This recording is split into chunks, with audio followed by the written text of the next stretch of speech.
generally, people who have achieved stuff like type A personality, they want to get after it. In their mind, they're tough, they're resilient. But sometimes I find the body can't keep up to the level of toughness that the mind can endure. And so it's this issue of being able to push the body to a level that with the mind, but the body just starts to break down, and they repeatedly get to a certain area, a certain amount of training volume, or certain type of intensity, and the body will break. And they get advice. They often see some of the best people within the industry that want to help and provide like a solution. And unfortunately, not always with the right performance mindset or lens that's put over the top of it. It's like a pain-free mentality, general population mentality. But when you want to swim for 3-4 Ks, you want to ride for 180 and run for a marathon off that, it takes more than just the general punter who wants to be out of pain. And so it's a very different conversation that we're having. And I feel like, I worked in AFL with the Brisbane Lions. That's like as close to as you're going to get to an endurance sport of the football codes at least. And that, I guess, experience shaped the way that I view human performance. So we're then taking like that more holistic view as well. But I kind of wanted to chat today around the 5 biggest mistakes I feel like triathletes make that with their strength training that kind of holds them back. And so number one mistake is I find people end up treating the site or symptoms rather than the system as a whole.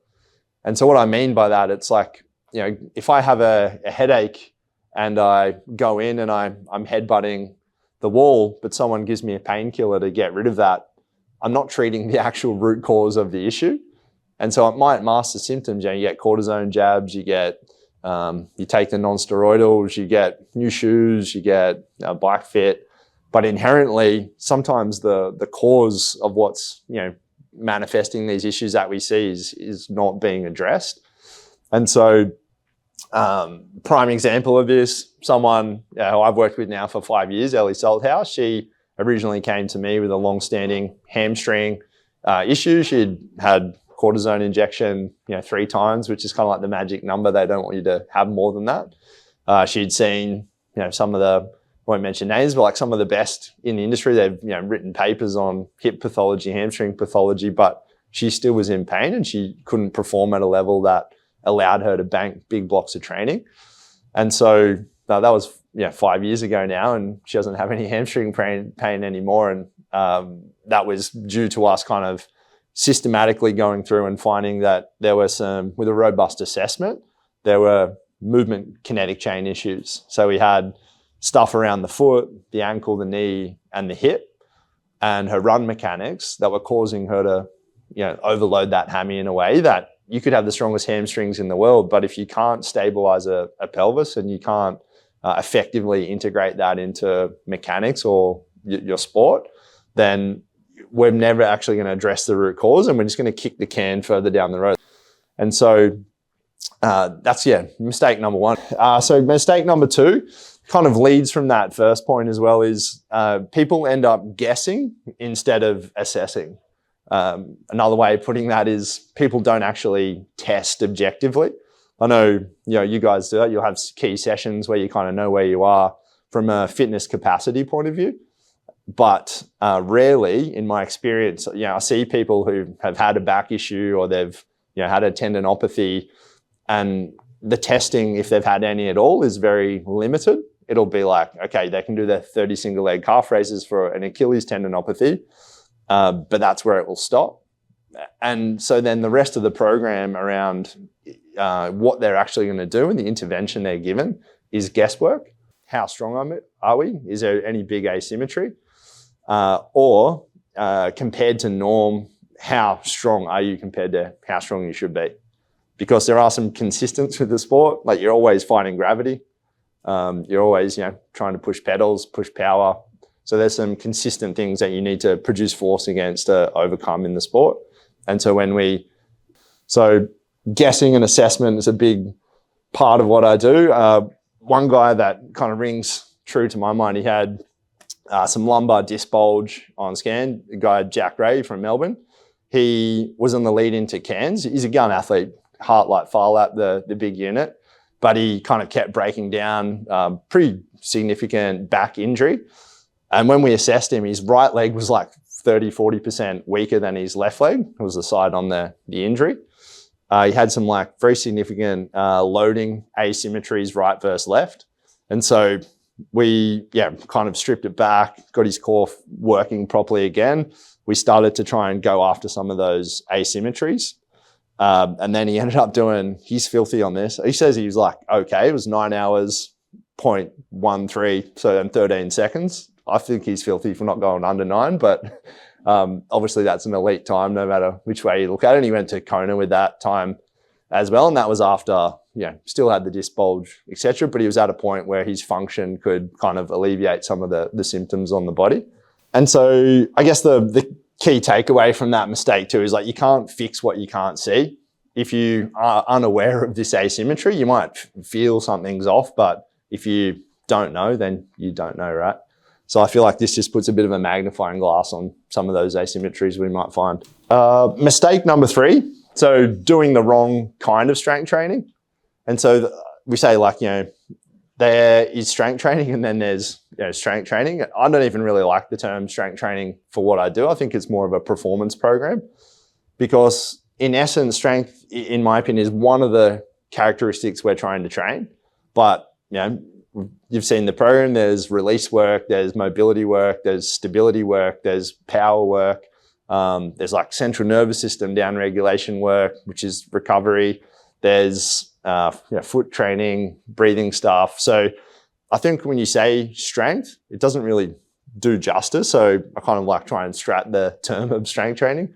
But then when you do it, if you ever played rugby or something growing up, you've been in the private boys' school where you're just shifting tin, got a big heavy bar on your back and done a heap of hypertrophy work. Or myself, I came up doing a lot of bodybuilding stuff. Like it's... You can see, this is directly relating to what we are doing. Awesome.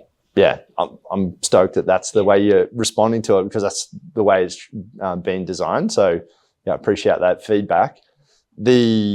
I think that's where, try and be sport specific gets lost. It's not literally doing a sport in the gym. It's building a strength or a quality and then having it translate to the movement pattern rather than, running with weights or, just swimming patterns with heavy load, which, some of those things have their place. But again, I won't name names, but there's a club close by where one of the athletes couldn't do a threshold session. And so in the gym, I calculated the reps. He had 2,500 reps in the session because he wanted to replicate a threshold session. I was like, man, never do that again. Like just let the gym be the gym and let the 3 disciplines be the 3 disciplines. Mistake number 4. I was just chatting to Levi around this downstairs before, confusing fitness with capacity. So I find, the sport is obviously an endurance activity. And if you, if you're the fittest person who can tolerate at the highest intensity is obviously going to win that battle every day of the week. What I find where the confusion comes in is like, if I can just train more, like I will be able to, be fitter, tolerate more, my capacity will increase. Unfortunately for, none of us here are, 20 years old where we're probably super active outside of training.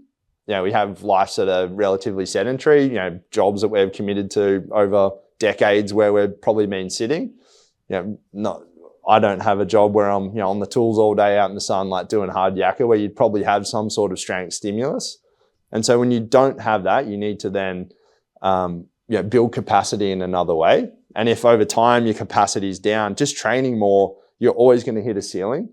And so the equation I always like to run with is injury equals or happens when your load you put on your body just exceeds your capacity to tolerate it. And so obviously, with good guidance, you can smartly manage your training loads. And so you don't want to blow this side of that equation out of the water and just, it doesn't matter how strong you are. If you ramp your volume high enough, you're going to break at some point. But if your capacity is here and with strength training and right recovery, right fueling, you can then start to lift the capacity. Now you can start to tolerate more training load as well. And so that's what the goal of it is. And that's why we don't go into the gym and obliterate you, because that will just tank your capacity again. And so it's meant to be complementary so you can tolerate more training.